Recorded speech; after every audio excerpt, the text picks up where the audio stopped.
All right, Jake, let's be honest here. BYU, UCF, Cincinnati, Houston all struggled. Before I give a leading question, I'm going to keep it simple. Why?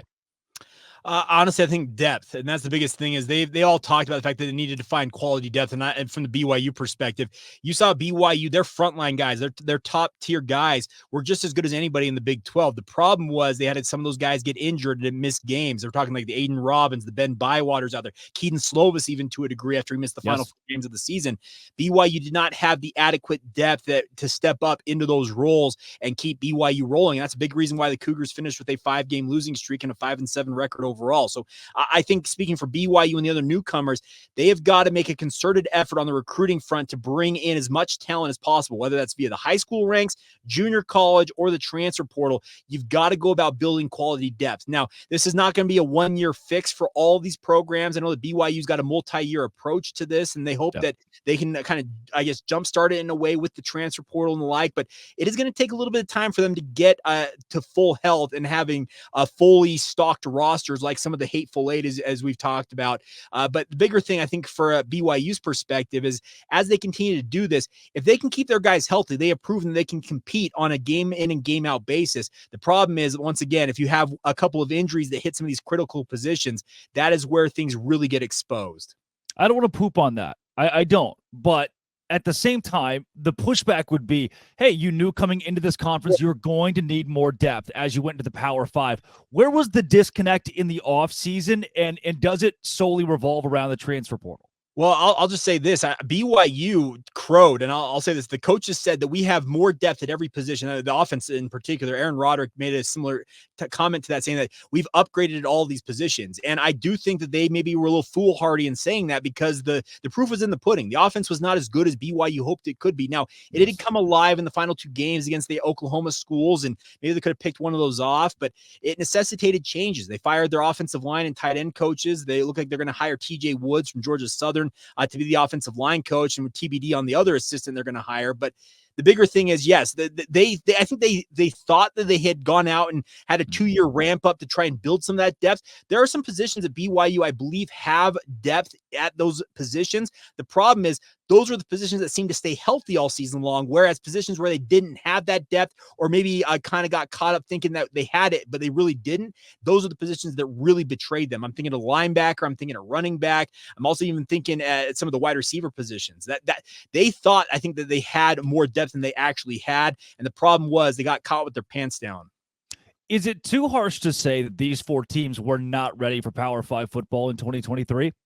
I would say it's a little harsh because I think all of them were putting the effort out there. I just think the talent level was not necessarily adequate. Now, you could obviously look at the coaching situation. Dana Holgorsen ultimately lost his job at Houston. He was already kind of hanging by a thread before Houston even got in to the Big 12. There were so many rumors about him the last couple of years about how Tillman Fertitta, if he was happy with Dana Holgorsen's performance.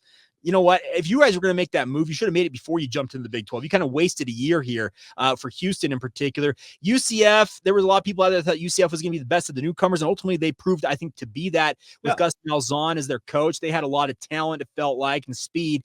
But then Cincinnati and BYU, they did make a coaching change at Cincinnati. That was very depleted in terms of the overall roster for Scott Satterfield. I'm not sold on Satterfield as a coach per se. But then in the case of BYU, you had an established coaching staff that, like I said, they made comments similar to like, we feel like we've got the roster to go out there and compete. And they did compete.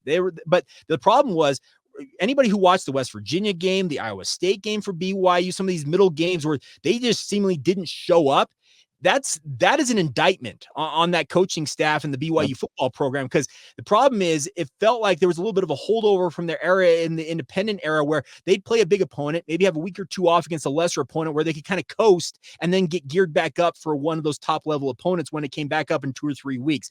The problem I think that they realized this season is there's no weeks off at this level. It is a week by week thing. You got to stay engaged every single week. And if you don't show up, quote unquote, if you don't put in that effort, you're going to get blown away. And that's what happened against West Virginia. That's what happens against Iowa State, even Texas to a degree for BYU, even though the Cougars, I felt like, hung pretty tough in that game.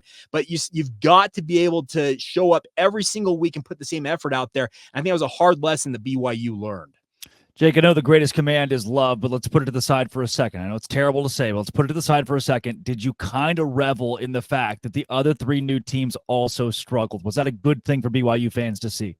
I think it was, because I think they felt like, okay, we're not the exception. Like we're all in this together. Now, obviously, BYU fans, they've got a very proud tradition as a football program, and they want nothing more than to see their program go out there and compete and be a top tier football program. But yes, I do think them looking over at a Houston or looking at a Cincinnati or a UCF and seeing them, hey, they're not sailing smoothly along, and they're having their issues as well. I think there was a little bit of a commiseration there with BYU fans saying, okay, yeah, they're struggling too. This is not an easy transition. It's going to take some time. The other thing I think BYU fans understand, I know they're as reticent as anybody to give any type of credit to Utah, but they saw Utah make the build. Utah had a crazy first year in the Pac-12, but then backslid hard to 2 5-7 seasons, and then really started to build from there. I think BYU fans watch kind of the slow climb that Utah had to build themselves up in the Pac-12, and I think in some ways they can look at that and say that may be kind of the formula or the template that we have to follow if we really want to get to the top of the heap.